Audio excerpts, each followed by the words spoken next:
Bonjour les amis, Laurent Sourisseau, que tout le monde connaît sous le nom de Riss, dessinateur de Charlie Hebdo, aujourd'hui directeur de publication, vient de publier un livre intitulé 1 minute 49 secondes. On devine donc que dans ce livre que j'ai feuilleté rapidement, il raconte, il revient sur la sordide exécution de tous ses amis, de Cabu, de Cavana, de Plantu, de Bernard Maris, de Tignous et de tous ceux qui ont été exécutés par les frères Kouachi ce 7 janvier 2015. Et donc, on ne peut qu'être en phase, naturellement, on n'est jamais indemne, il était au milieu d'eux, il s'en est sorti miraculeusement, il a eu la clavicule, l'omoplate qui a éclaté, il a fait semblant d'être mort, il n'a pas bougé, il essayait de ne pas respirer. Bon, c'est clair qu'on n'est plus jamais le même après quelque chose comme ça, on peut deviner qu'il ne dort plus de la même façon, on peut imaginer qu'il est probablement sous protection policière, et c'est pas forcément une vie enviable. Donc,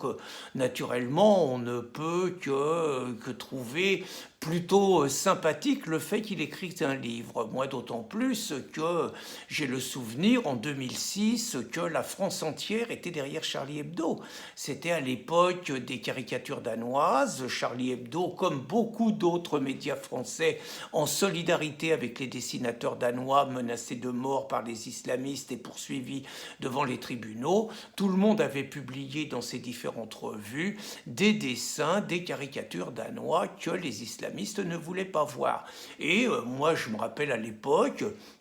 j'avais des grosses divergences avec Charlie Hebdo, je leur reprochais de taper davantage sur les intégristes catholiques contre qui ils consacraient l'essentiel de leurs tirs que contre les islamistes et les intégristes musulmans,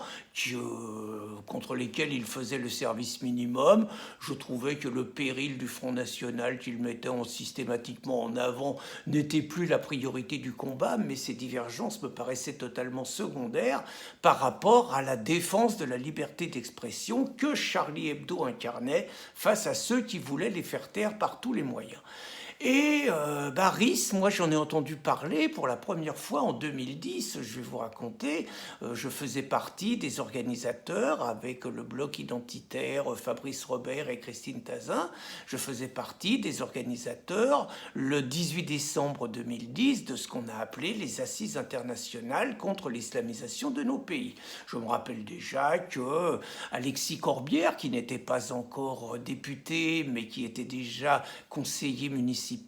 de Delanoë, avait demandé au dit Delanoë d'intercéder pour faire interdire l'initiative. Le même Corbière qui dit que l'islam est une grande religion de France. Le même Corbière qui est à la libre pensée et qui n'arrête pas de cracher sur le catholicisme. Donc il n'avait pas obtenu satisfaction. Et je n'ai pas oublié non plus que ce 18 décembre, vous aviez une cinquantaine de personnes, dont Caroline Fourès, dont les loustiques des SOS Racisme, dont Corbière, dont Coquerel, tiens, qui était là aussi,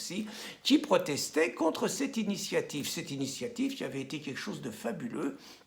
parce qu'un 18 décembre, venus de toute la France, nous avions réussi à mettre 1500 personnes dans la salle de l'espace Charenton. Les travaux étaient retransmis directement dans la France entière et nous avions eu 1 million de personnes qui avaient regardé pendant une journée entière de 24 intervenants représentant 12 pays qui tous racontaient à peu près la même chose, c'est-à-dire que plus il y avait d'islamisation de leur pays, plus c'était difficile pour les homosexuels, plus c'était difficile pour les juifs, plus c'était difficile pour la liberté d'expression et plus c'était difficile pour le maintien du vivre ensemble et des traditions du pays. Je veux dire que ça vienne de France, de Belgique, des Pays-Bas, des États-Unis, d'Italie, y compris nous avions eu des intervenants qui venaient d'Algérie et de Tunisie, que ça vienne de tous les pays, le verdict était le même, le constat était le même.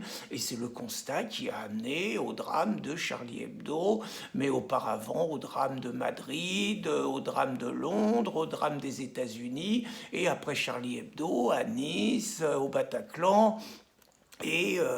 là, d'un seul coup, on découvre ce qui se passe à la préfecture de police. Alors donc, je disais que j'avais découvert RIS parce que c'était RIS qui était accrédité pour couvrir l'événement pour Charlie Hebdo. Il nous avait réservé, je m'en rappelle, toute la page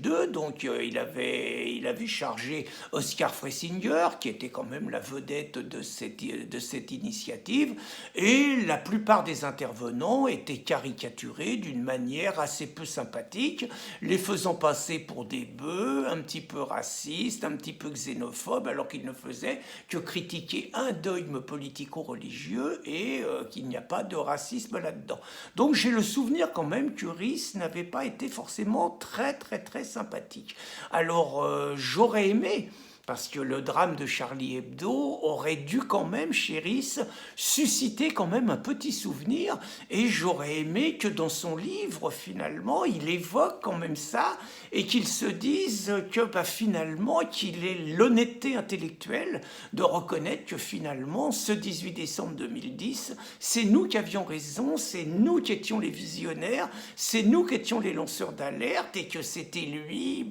qui se trompait en nous faisant passer pour ce que nous ne sommes pas, ce que RIS n'a jamais fait. Et puis, il y a une deuxième raison pour laquelle je ne peux pas oublier certaines choses de la part de RIS et de toute l'équipe de Charlie Hebdo, c'est qu'au lendemain donc du drame du 7 janvier 2015,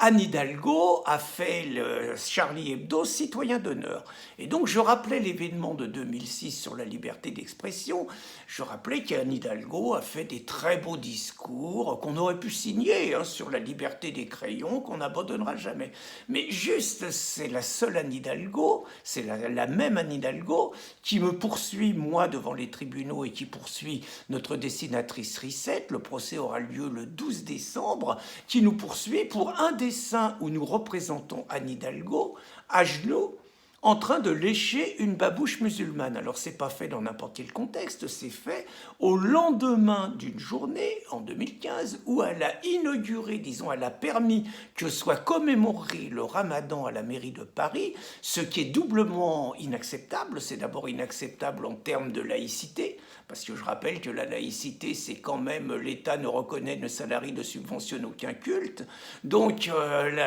pas plus que le carême contre lequel tout le monde aurait gueulé, le Ramadan n'a à être commémoré à la mairie de Paris. Et puis quand même, le Ramadan, c'est quand même juste la religion de ceux que des co-religionnaires des assassins de Charlie Hebdo. Ça méritait quand même une petite distance. Et ce qui me dérange encore plus, c'est que à la suite de ce procès, ni RIS, ni aucun journaliste de Charlie Hebdo n'a d'abord évoqué qu'une dessinatrice ne se retrouve devant les tribunaux sur donc un délit de liberté d'opinion par le maire de Paris, et j'aurais encore plus apprécié une intervention de Charlie Hebdo demandant à Anne Hidalgo de leur retirer le titre de citoyen d'honneur de la ville de Paris qu'elle leur avait donné si elle maintenait ce procès. À partir du moment où aucune de ces deux démarches n'a été faite, bien évidemment que je fais partie de ceux qui soutiennent Charlie Hebdo et qui ont le souvenir de tous les disparus, bien évidemment que quand Plenel crache sur Charlie Hebdo en leur reprochant de stigmatiser tous les musulmans, bien évidemment que je suis du côté de RIS, mais vous comprendrez aisément qu'une fois qu'on a dit tout ça, j'ai quand même de sérieuses réserves par rapport aux camarades RIS et par rapport à Charlie Hebdo, ce qui ne m'empêche pas de souhaiter à RIS les meilleures ventes pour son livre. Bonne journée les amis.